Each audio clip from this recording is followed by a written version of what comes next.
ბექბუქში თოვლი დამდნარა მიწა გამხდარა წუნიანი წვანეს ეწდება ფოთოლსა ქარი ირემირქიანი გალაღებულან ფრინველნი ისედაც ლაღიზნიანი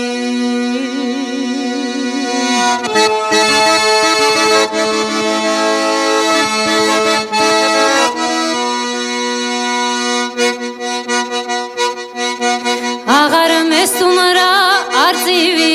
აღარ დამყეფდა თავზე და აღარც რო კარგი მალაღებს აღარც რო ვჯავრო ბავზე და აღარც რო კარგი მალაღებს აღარც რო ვჯავრო ბავზე და სულ სამხდის მტერი ტყავს მაძრობს ჯალათად მადგა კარზე და არა შანშემი არწივი რომ მხარი დამკრას მხარზე და